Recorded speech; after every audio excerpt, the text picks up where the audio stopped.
What's up, guys? Mikey in the building. Hope you guys had a good day today. I cut it pretty early. I still got things on watch, but the TKLF was one of the names on radar for me.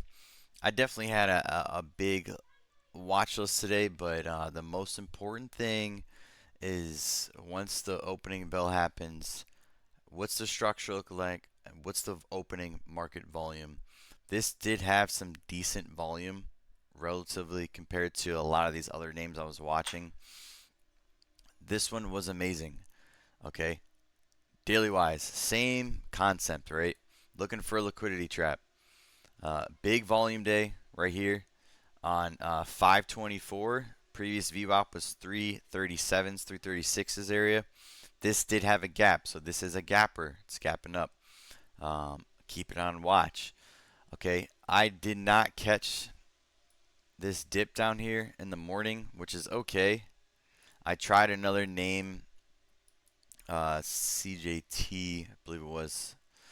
So I did not catch this, right? There was a huge bidder that showed its hand, all right, 250,000 right here. I wish I would have saw this not break it down and got in pretty early and soak some.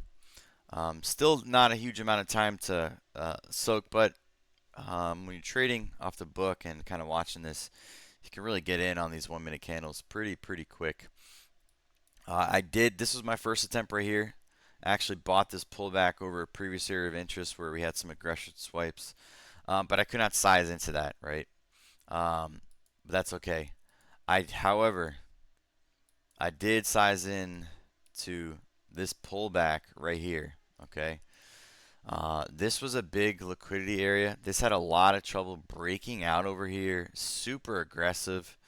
To me, this is another area pulling back into these previous areas of interest where liquidity was removed. Okay. Something amazing happened on this one, and there's a huge spoof front runner on this. All right.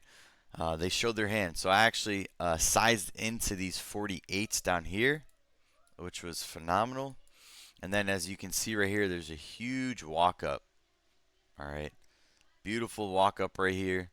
Someone showing their hand. A lot of action on level 2 too as well. So keeping that up was super helpful. But this right here, all these spoof runner was amazing to see on this one. Again, this thing pulled back. Really wanted to see this particular area hold on this one. This kept me in a trade. And then this started to immediately swipe. Same price auctioning showed up again right here. Another same spoof bidder. You can see these on the book, right? Pretty clear. This really kept me in. You definitely would have saw it on level 2 as well on this one. Okay, a couple targets. A couple of targets for me. Actually, wait, before I go back, there's a really see this front runner came in again at 63. Really showed its hand. So this was really amazing. Amazing trade for me. I can see how some people get frustrated. Depending on how you trade, what's your style of trading, maybe for continuation. But this one was another phenomenal gain on this one. Daily wise, this was the setup for me. This is what I like to trade. There's going to be different situations with structure. The daily might set up a little different, but the concept is to trade around high volume VWAP days. All right. From 48s right here, this is where I actually held and did not. I did sell into extensions, but this was a really nice move. I got over 50%. I definitely did not top tick this for 65, but I got about 50% return on this. AMIX, amazing 60% return, and now this one was 50%. Even if you played this flag right here as it's pulled back and set up right here, that's still a really nice return. Trying to hold, so 30 something percent on that one. All right. I like to see things pull back, right? This was a really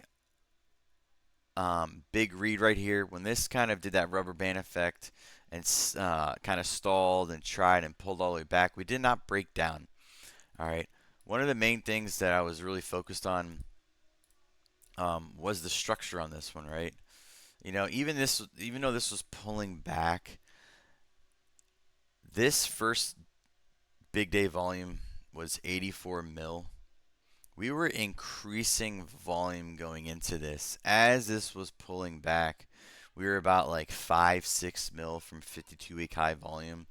And then this started to absolutely crank. We're sitting at 272 mil for right now. Sitting up at, what is it, almost lunchtime or midday now. This was steady increasing volume. You know, um, a lot of times too, watching gap fills or things fill its gap. Sometimes they do it really quick, so that's something to really study and focus on, right? You got to be focused. You're looking for a gap fill. Sometimes they gap fill right away.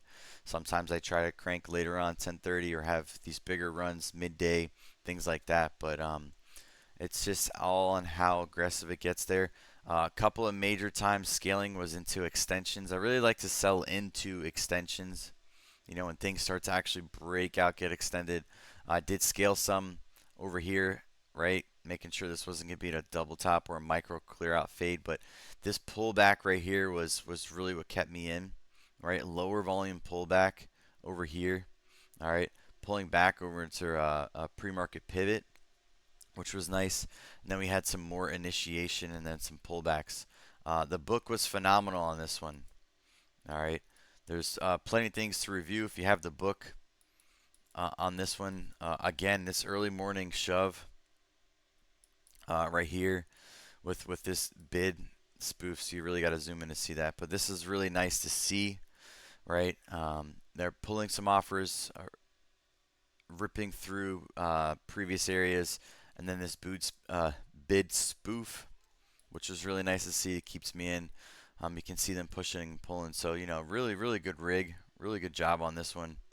Um, but this is an amazing return. Things got to pull back, right? When things are sitting at 52-week high volume and cranking volume, right? If you look at this 1 minute, there's plenty of 4.3 mil, 5 mil candlesticks. It's 3.5. On an average, we were sitting around maybe 3 mil. You know, I like to always remember this is something that I like to do. I like to look at average. I don't like to look for the highest volume. I kind of see where average volume is. So, maybe 2.5 mil average volume sitting on that one. So it was very consistent. There's a lot of volume pumping through, enough volume to pump through and actually put the concept of these spoof bids coming in, right? I kind of look at this like a layering cake again. You know, um, we're going to these next levels and next levels. So if we pull back, and things don't break down right here, and things start to actually consolidate, and then more volume comes in that's consistent, it's just helping it get to its next price level. All right. Great return on this one. I really would just want to keep this going. Really good trades Friday, Monday, Tuesday. Amazing. I think the month for me is definitely turning around. I had a little chop going into those low floaters, but really great trade on this one. I did try a EION, AEON for continuation over here off this yesterday's VWAP level. Um, it just didn't really have a lot of follow through. And then the books, you can see on the book on this one that it was just, you could see all these buyers get absorbed up here, and then the bids are starting to dump out and things like that. I thought maybe we'd get on daily wise, maybe a micro clear out from a day two. So trying to hold even just for like new highs right here. I only grabbed 5K on this one, so it would have been like a 2K gain. So if that would have worked, and then maybe had the micro clear out, getting $1 per share, that would have been a nice return on that one. But other than that, like percent wise, when you look at it, it's like okay, 10%, okay, 17%. It's like, maybe the new highs would have been a little bit better, but you know, percent wise for the long, I'm trying to look for something that can give a big return. Again, sometimes you're gonna be on the wrong one, right? You might be trying something that fits your playbook, and you're still learning on how to do it. Before I end this one, something that's really big, and especially if guys in my room are watching these videos and making it to the end and paying attention, it's so important to just put the time and dedication to a few names per day that are leading up to your playbook that you're building, because you're gonna see how and why they don't work, right? TKLF, right? So there's going to be times where you're trading these. It's like, how do I hold? Why do I hold? What gap fill are you looking for? Okay. A big thing on this one, there's a huge window gap fill right here. So yeah, it's super important to get back over 43s. This did have that support. We're over a previous gap, previous big volume view day. And then for me, 62 was definitely the start of this. 62 cents was it. And then after that, it's like 69. And then how much more higher we can go. This is a big level right here, 74 cents. Okay. So anything over 62 is a big plus, and it started to actually extend. So looking for price targets, sticking to your dailies, because moving forward, you might have a daily setup similar to this. VWAP day might be setting up. You might have a window gap. There could be so many different things that are setting up, uh, structure wise, and it's important to see how they set up, and why they work, why they fail. How come might have been better? Say this would have just tapped 62s and then failed. It's learning on how to. Why should I take my profits this time? What it's a better way to hold to get more of a return on your trade. And long or short, right? Doesn't matter. You flip this, use it the other way. Things are set up backside. They might fade to fill more of the gap to the downside. Things might be opening up and then filling the gap all the way down on the daily. So it's just a big thing to. My point was to really stick, put in the work, put in the time, see why names are working, see why they're not. It gives you more conviction to trade it, to hold it, and you're just getting better because eventually things could pay off, right? But it's jumping around. If you have 10 names on watch and it's like so many different daily setups, you could just be all over the place. You're not looking for key things to pick up on. Maybe if you don't have the book, or you're not going back and forth to level two, like you're missing this run up level two games, bid spoofs. They pulled this one, so you might have saw this really quick flash. Some of you guys maybe not have a deep level two, right? So that's all I got, guys. Uh, Name of the game for me is to look for these big returns and just leave it alone after. Let it pile up, guys. Much love. Peace out, Mikey.